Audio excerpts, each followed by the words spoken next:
Let's see. Okay. All All right. right. Well, yeah. Uh, Welcome to another Bright News discussion, and I'm here with James Kourtides. So good to have you on, man. And how you doing? I'm doing well, man. Good to connect with you. I hope Yeah, you're well as well. yeah, yeah. I'm doing all right. Hanging in there. Um, but yeah, I wanted to talk to you about how you first encountered Gerard and mimetic theory and all of that. Um, maybe talk about like your favorite book, by Girard, and sort Yeah. of what brought you to his theories. Yeah, that's a good question. And we were just talking about before, what would Gerard think of the last kind of 5 years? And I think that's an interesting question to explore. But ironically, it was these last 5 years that really brought Gerard into focus for me. And I'm not exactly sure how or why. But when I started my YouTube channel, which was really January 2020, right? Because Mhm. something, and I don't know why I started it, but I started wanting to share things that while I was reading, and Gerard came into kind of resolve at that time. And I've read a little bit of Gerard, but I never really kind of got into his work. And then I read I See Satan Fall Like Lightning. And a buddy of mine recommended it. He's like, that book will transform you. I'm like, oh, that's a good recommendation. So I Yeah, read it and I was like, oh, yeah, I was transformed pretty quickly. yeah, And then I figured I'd read the whole thing from cover to cover, for my YouTube channel. And I did that. And what brought me to him, I mean, he's just, I've been intellectually curious into philosophy, postmodern philosophy, for 15 years. mhm, And so was Girard. And Girard was really into literary critique, psychoanalysis, before he really came across his reading of the scripture. And, mhm, and then his reading of the scripture and his conversion after being such an intellectual, a French intellectual at that, mhm, to encounter the gospel and then be converted to Christianity is quite profound, right? mhm, Other mhm. thinkers I was reading at the same time, like Marshall McLuhan, who is a Okay. polymath, and he had a similar experience where he was pretty much Catholic from early on. But I was like, it's just started to getting into the church fathers and just reorienting myself back to my faith. And Mhm. these thinkers and writers played a huge role in allowing me to take seriously the gospel. Yeah. I'm just eternally grateful for that as well. Mhm. Because it's not like I don't have to be intellectually dishonest, or I don't have to have this thing in between my intellectual pursuits and my Christianity. Right. There's no problem there anymore, Yeah. which is a wonderful thing. Yeah. Yeah. Yeah. So what, if I may ask, what about the work of I See Satan Fall Like Lightning? Was it sort of just everything in there that spoke, that kind of gave you that sort of, conversion moment, or what were there particular things that you were looking at that um, spoke to that? Or, Yeah, it's interesting too. You could actually see my conversion on YouTube and on my channel. If you watch okay. my videos, you can actually see it. It's the craziest thing. I didn't really understand it. That was what's happening.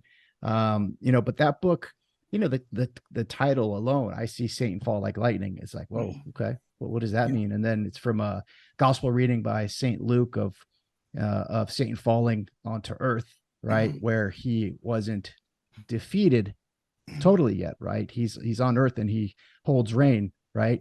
Right. And then the idea, I was really into the from a psychoanalytic perspective, the role of desire in human relationships and in my own battles with addiction and mental health issues. Like, Mhm. what is human desire? And that's probably the main theme uh, of that's been paid attention to in the 20th century by psychoanalysis, Freud, Mhm. Lacan, those guys, and his take on desire being inherently mimetic, Mhm. right? And Mhm. how you can read the history of civilization as the kind of legislating of desire through societies, and this mechanism of mimetic desire leading to a scapegoat process, right? Which reorients particular community back to a sensible peacetime, right? Even Yes. though it's not real, but it Yeah. did have that effect of bringing peace for a short period of time. And the Right. idea that Christ's death and resurrection short circuited that process just was extremely compelling to me, because I'm like, Yes. how is that a good thing if we don't have at least the scapegoat process to give us a sense of peace? Now what?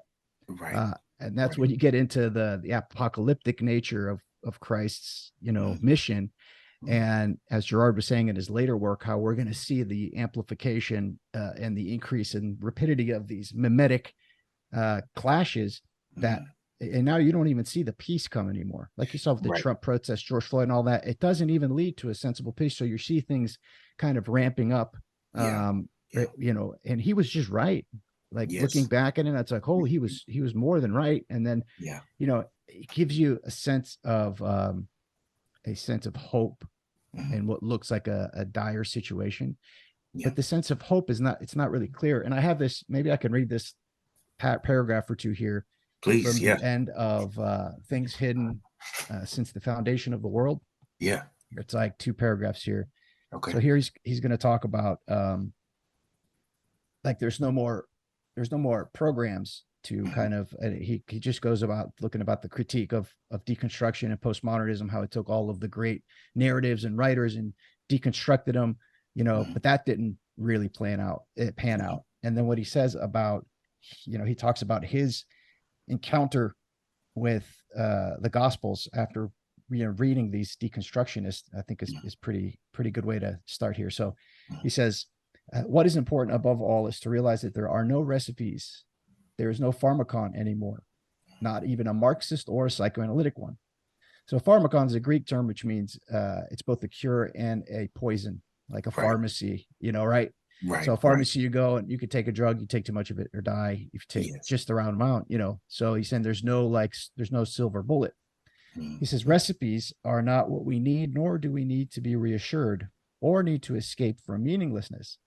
However large part of sound and fury signifying nothing there may be in public and private suffering, in the anguish of mental patients, in the deprivations of the poor, and in the rivalries of politics, these things are not lacking in significance, if only because at each moment they are open to the ironic reversal of the judgment against the judge that recalls the implacable functioning of the gospel law in our world. We must learn to love this justice, which we both carry out and fall victim to. The peace that passes human understanding can only arise on the other side of this passion for quote unquote justice and judgment, which still possesses us, but which we are less and less likely to confuse with the totality of being.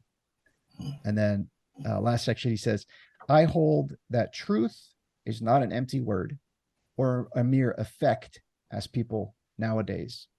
I hold that everything capable of diverting us from the madness and death from now on is inextricably linked with this truth. But I do not know how to speak about these matters. I can only approach texts and institutions, and relating them one to another seems to me to throw light in every direction. I'm not embarrassed to admit that an ethical and religious dimension exists for me, but it is the result of my thinking rather than an external preconception that determined my research. I've always believed that if I managed to communicate what some of my reading meant to me, the conclusions I was forced to reach would force themselves on other people as well. That last section there, where he's like, man, I've done all these readings and now I've encountered the gospel this way. He's like, I don't know I can't speak it, but if I can get other people to just look like I've looked, he's like, I'm sure they'll be converted. They'll see Right. what I see. And that's Right. what happened to me in a sense. Yeah. Right. And Yeah. and so what do you think? What do you think people? Because I think in our day and age, right, like in our society, um, particularly in the West, right, there has been that large sort of rebellion or wanting to push away from um, the Gospels, right, wanting to Mm, push away from Christianity, and that um, and I think, and I think I've said this before, Christianity sort of knows um, that about itself, that it will be scapegoated, that it'll be sort of the target um, for a lot of people's anger, or uh, they'll say, well, what's wrong with our society is Christianity, Mm-hmm. right? What's wrong with our society is you Christians. You Mm-hmm. you guys have done so much um, to harm, humanity, right? You've done so many, this people have such a grievance, Mm-hmm. towards Christianity, even to the point of sort of raising up other religious and cultural values, and at the detriment to the values they grew up with, so I mean, do you believe that to be true? Because I think Western civilization is sort of self-critiquing in a lot of ways. It's like, I don't like this. I don't like Christianity. It's the white man's religion. Um, it's a colonial religion. Mm-hmm. It's a religion of slavery. So many things that we could say. So with that, does it does that make do you think that makes Gerard's words even more true? Like, this is, you know. Yeah. Yeah, I think that, again, what he predicted was this, and I've had this idea. I don't think it's my original idea, but just as Christ had to come and live and then die to be resurrected, Christianity has to follow this pattern of Mm, coming, becoming an institution, deteriorating, mm, falling, and then being resurrected. And what we're mm, seeing is the fall of Christianity. But mm, he critiques this Christianity in line with Nietzsche as well, and I think he's right to critique this Christianity, how it's become clerical, nominal. mm, It's become a kind of a hollow institution, and in that hollow belly of the Christian institution came the prince of this world, right, mm, and mm, started this kind of scapegoating process. I think it's interesting to think that the critique of Christianity still comes from a Christian ethic. To why would a people, or we care about the betterment, or of humanity? Why do we care about colonialism, or coercion, or mm. these things? There's a But prior to Christianity, there was no care for these things. These concerns for humanity as a whole did not exist. So it's Right. like this double bind of using the best of Christianity kind of Mm, to condemn the worst of it, in a sense, is this yes. kind of idea of Satan casting out Satan, Mm, right? mm, I see it mm. as it's like a fractal. What's Yeah. happened in Christianity happens at the individual level and at the collective level when we see all this scapegoat happening Mm, recursively. I think it's a sign of the times, and Girard talks about that. But it mm, had to happen, right, mm, for a for the resurrection of Christianity, which I think we're seeing now, as mm, crazy it may sound, for the actual resurrection, for the actual Christian ethos to take hold in society. The old Christian dogmatic, institutional, cleric, way had to go. So we're mm. seeing the tension of this play out, I think, right now. Okay. Okay. And now, okay. Now that would bring me to another question here, because I want to try and get this right. Now, um, okay, when you talk about the clerical, form, what we're seeing, like with the Catholic Church. Mm-hmm. I'm a Catholic, and I don't know. You're Orthodox, Greek Orthodox. Okay. Yep. Um, you know, does that mean that the the the forms of orthodoxy, because they are they they do have clerics. I mean, they do have, you know bishops and priests and deacons and, you know nuns, and then the lay people, right? Does that does that have to? sort of erode or go, you know, do we have to see sort of an erosion of that ecclesiastical um, formation, or is it more like this? Is that making sense? What I'm saying, like, Hmm.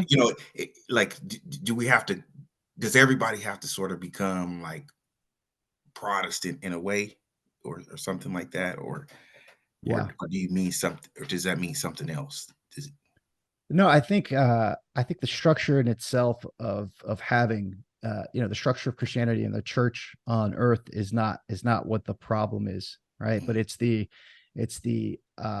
idolizing the clerical, the normative nature, like having Christianity be just a moral handbook or moral tools to be a good person. That's mhm, part of it, right? But the thing that's missed is, the relationship with Christ, and a reorientation, a metanoia, a repentance, a reorientation towards God, towards Christ. That is what's missing, right? So mhm, we've got the rules, the regulations, the laws, like all of that has been formalized into institutions, right? But then mhm, we rarefy these institutions and these formalizations, and we forget about the core of the Christian message, which is transformation of the human heart, mhm, individually and then collectively. That's the part that I think has been that has eroded, that is coming back now. So we're seeing kind of the ethos, the structure. I don't know if that means that that the ecclesiastical structure needs to be disbanded. I don't think so. mhm, But I think this more ancient originary kind of Christian ethic has to come to the fold, and I think that's happening. And the reason, I mean, I was Orthodox born and raised, and I went to church, since I was until I was about 12, and then I fell away. mhm, And what's interesting is all the readers that I've read, like people have contended with all types of Christianity, but Orthodox Christianity, the writings of the fathers, have just been translated into English mhm. really in the last 50 years. It's Oh, crazy. So all okay. this stuff is pouring in, right? And Yeah. we get the church fathers, which Mhm, the church fathers have thought about these things that we're seeing for 1,000, 2,000 years, right, since mhm, Christ was here. mhm, And you can see how the church has defended itself against heresies, has defended itself against invasions and all this stuff. And mhm. for all of that, for 2,000 years, for the church to still be standing after all that is really a profound thing. So I don't Yeah. think it's necessarily the ecclesiastical structure. I think it's the corruption of this structure and this rarefication of the structure that has to reorient itself. I think we have to go back to the fundamental nature of following the logos of Christ, of the divine and the human Christ being Mhm, made manifest on this planet. He gives us the model, right, mhm, to follow mhm. in order to transform the human heart. So I don't know if Yeah. that answers your question, but Yeah, yeah, it does. I think one part of this, you know, uh, especially, you know, coming from the West, is that when we think about Christianity in a lot of ways, uh, we we we we oftentimes think about a theology. You know, we think mm-hmm. about the divinity of Christ, right?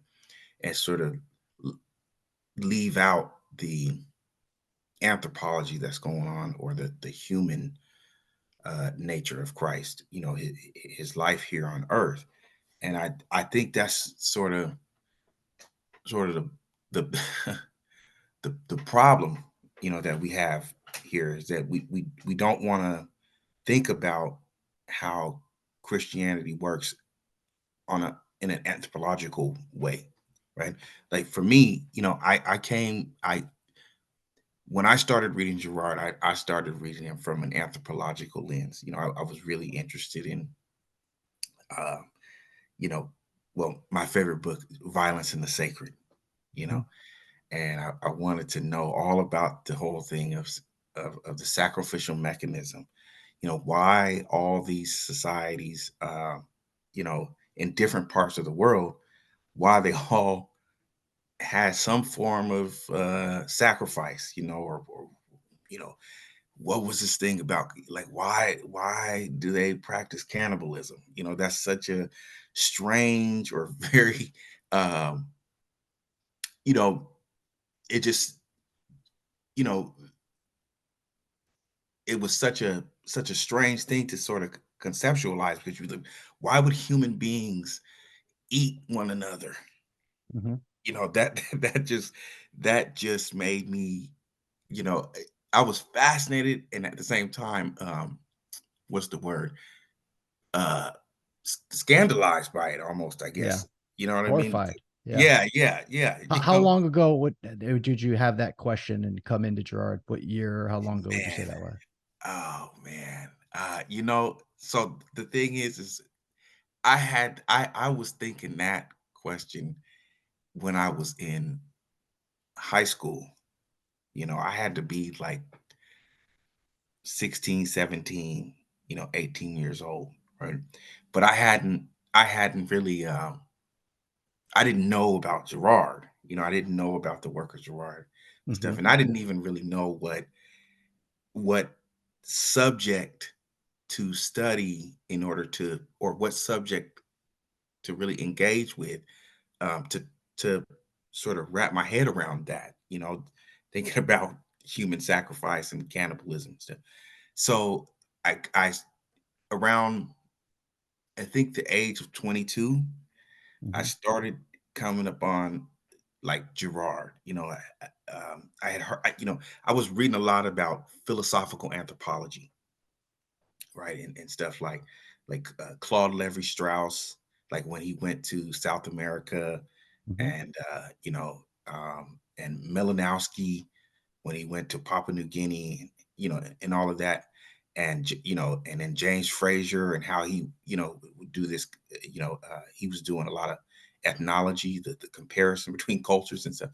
Mhm. And so Gerard was just kind of one of those in the group that I Mhm. was I was sort of reading a lot, and or not a lot, but trying to read through, right? Oh, were you a Christian at that time? I was a lapsed Christian. I Mhm. wasn't I wasn't I was kind of, Christian in name. I didn't really bel I guess I didn't really believe in it. It was just more like that's just what I am. You Think know, that's exactly, to go to our previous topic, that's exactly the Christianity that we're talking about that is being eroded, right? right, I would see people go to church and it's like these people don't really believe, like, right, and they're not being transformed. They're getting, yeah, their marriages are getting divorced, and I would be judgmental about that. But I right, think that's perfect in terms of what the critique of Christianity that Nietzsche had, that Girard had, is mhm, that's the Christianity that has fallen, right? mhm, There's no, like, Christ says, you're not supposed to be lukewarm. You're right, either off or you're on. And I right, think that we're moving towards that, where it's becoming harder to become a Christian in name only. It's becoming yeah, easier, if the transformation happens, to become a Christian, a follower of Christ. yes, I okay, think, okay, you know what I'm saying? yes. That makes a lot of, Yeah. now that I've explained my, Yeah. circumstance, that makes a lot of sense what you're saying to me. It's like, yeah, you can't. Yeah, it's like it's hard to really be a lukewarm Christian. Like you don't get to just say I was a cradle Catholic anymore. Hmm. You know what I mean? Yep. Like you Yep. don't get to just be in the group Hmm. because you were raised a certain way. Yeah. Now you Exactly. actually have to really believe it. Which, to be honest, you kind of like get frustrated with that because you're like, man, why why do all these why did all the sort of, I'm not trying to scapegoat, but why did the boomers get to sort of be raised in a way to where they didn't have to really think about a lot of this? But Mhm. we're, in our day and age, you know, we are being forced to reckon with Christianity, with our salvation. Mhm. And that's a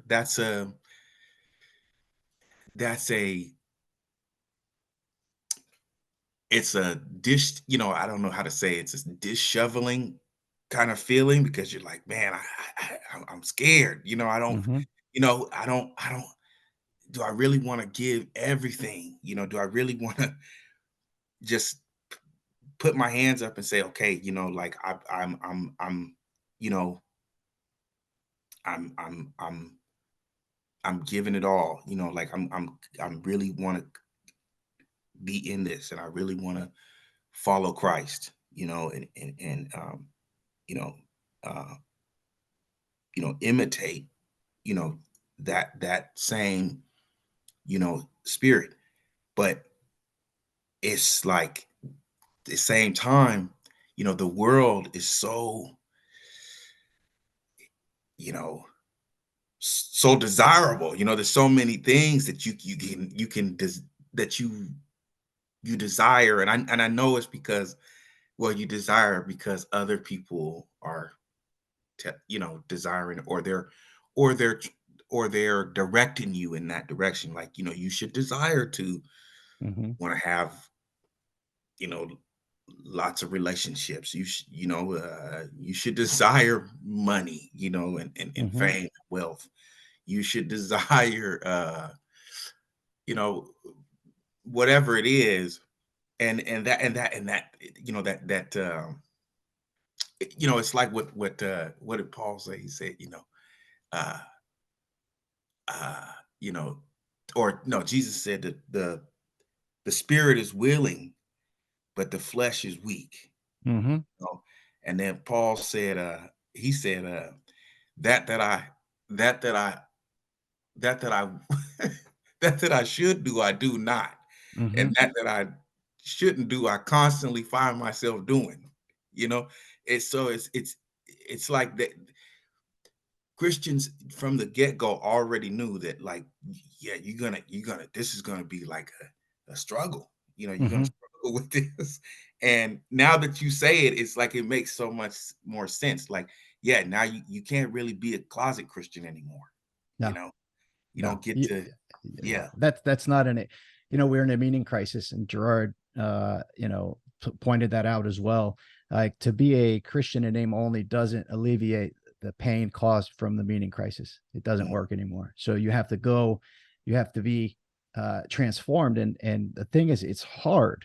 It's the hardest thing to do. It's not mm, like, it's not like you just, all right, now I believe and yeah, everything's going to turn out fine. You yeah, really have to do the work mm, of metanoia, right? Of mm, of transforming, and that happens slowly yeah, over long periods of time.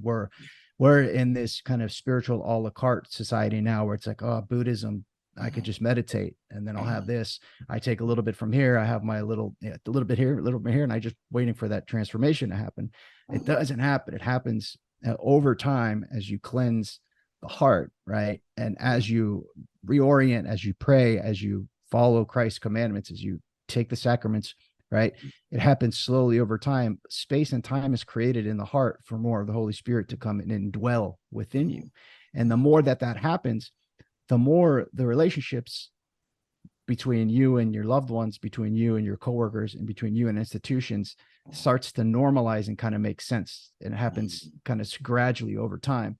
And mhm, that's the thing. Like, it's the inner transformation that creates the moral being, not the yeah, moral being that, it's not like you follow the commandments and that's me, I'm a Christian. It's like, no, it's right, that hard part of really not of repenting when you sin, which we sin all the time, really looking at sin as an opportunity to reorient oneself. right, And it's in that where the conversion happens. It's right. not an intellectual thing. It's a, Yes. it's, it's a, Yeah, it's a, it's a, and it's a, like, it's the most difficult thing you'll do. yeah, And one of the greatest, I don't know if you know Father Turbo Qualls.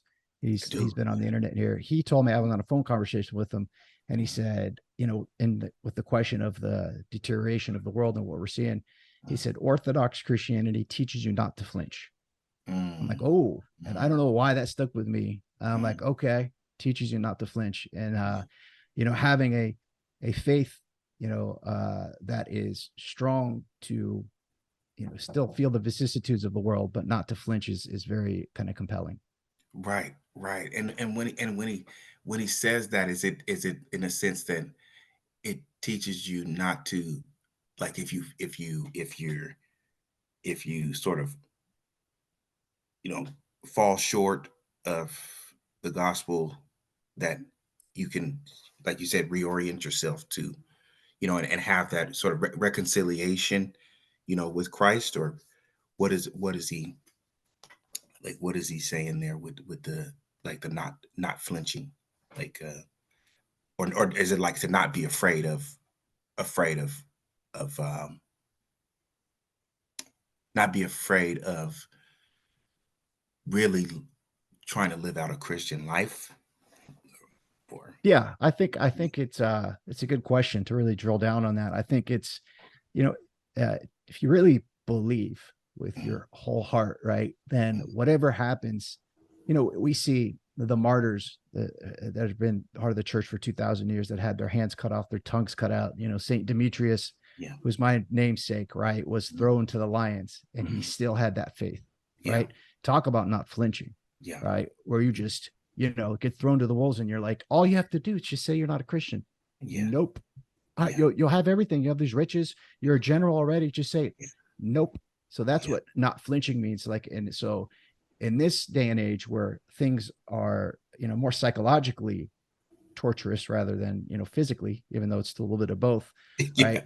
yeah, To not flinch is to know the truth in yes, your heart. But yeah, that doesn't mean like, as an Orthodox Christian, I don't flinch. But mhm, having this idea when I'm going through, when I'm in my head or whatever, when I'm in the flesh, mhm, coming back to this idea that the truth is in my heart, and with all of the deterioration that we're seeing in the world, the institutions, all of that, we need to focus on the light shining through the rubble, right? mhm, That mhm, rubble is falling down because anything that's false is falling down, right? right, And it's weird because truth and falsehood are really mixed up.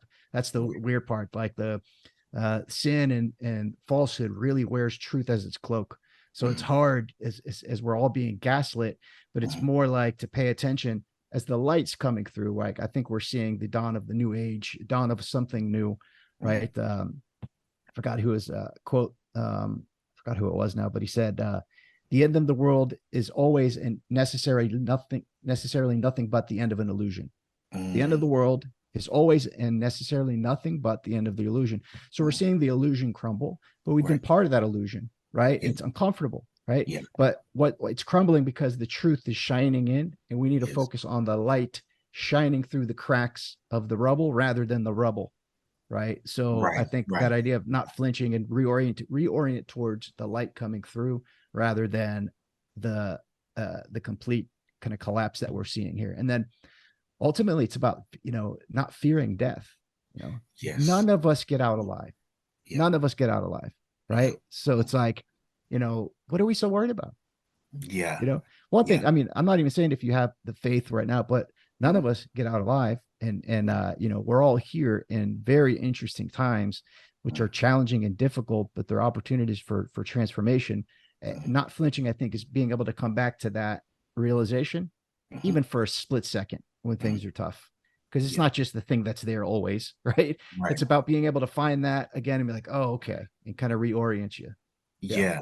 Yeah, that sense of sort of, uh, fear of, yeah, the fear of dying, death anxiety, um, yeah, that's a real thing, because you think about that sometimes. It's, like, and that I think that also is what makes a lot of Christians who, when they get really into it and stuff like that, you know, um, they sort of back away because they're like, man, I'm not ready to, give my life for this, Well, right? you're going to give your life for something.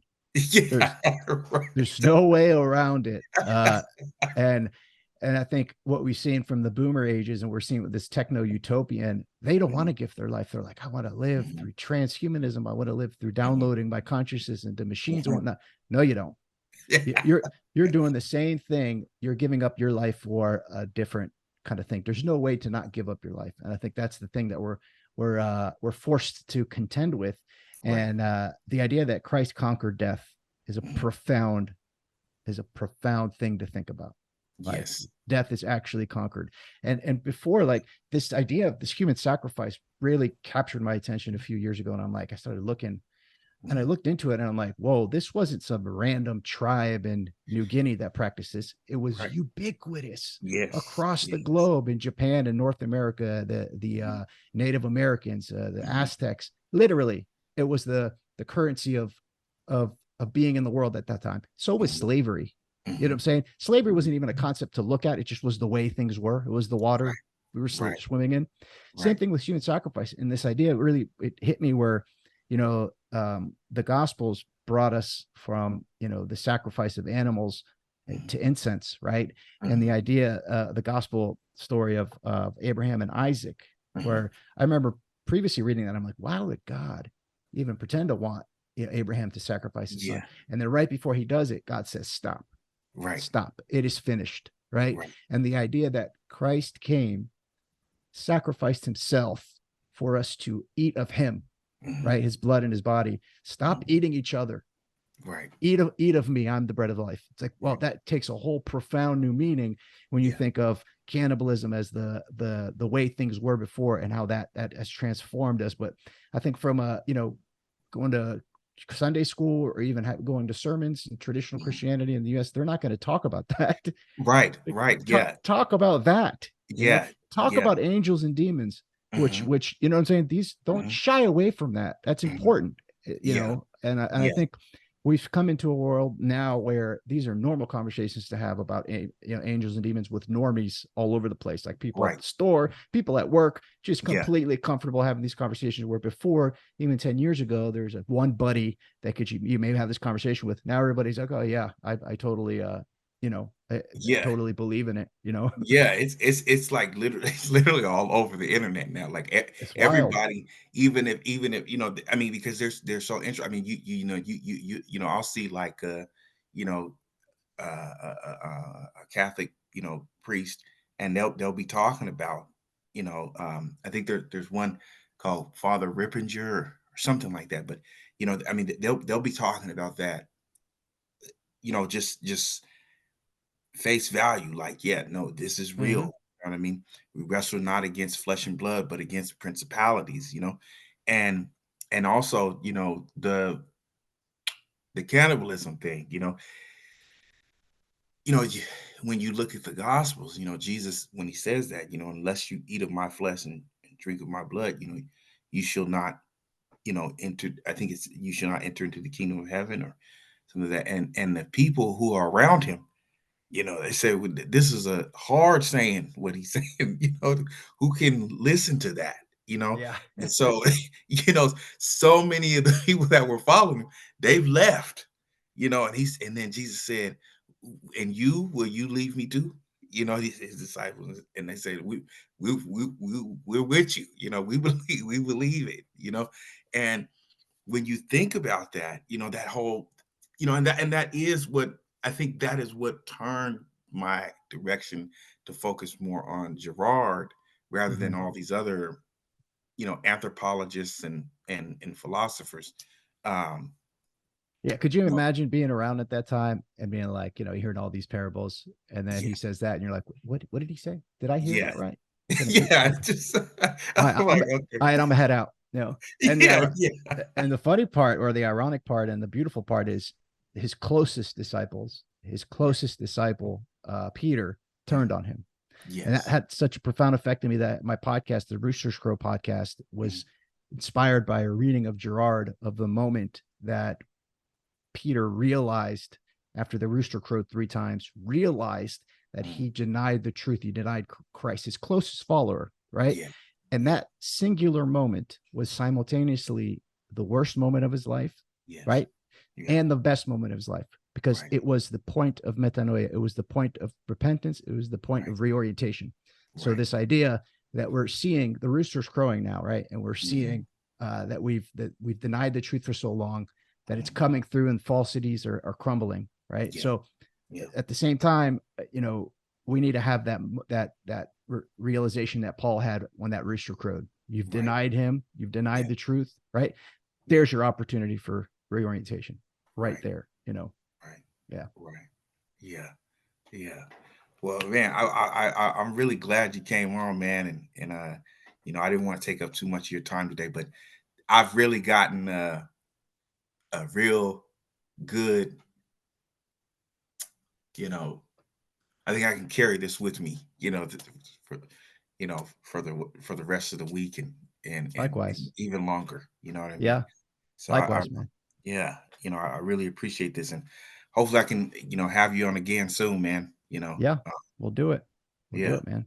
Thank you, man. all I right, appreciate it. Love talking yeah. about this stuff with like-minded, like-hearted people. And I wish you the best and God bless until next time. Thank you. Same to Yeah, you, man. brother.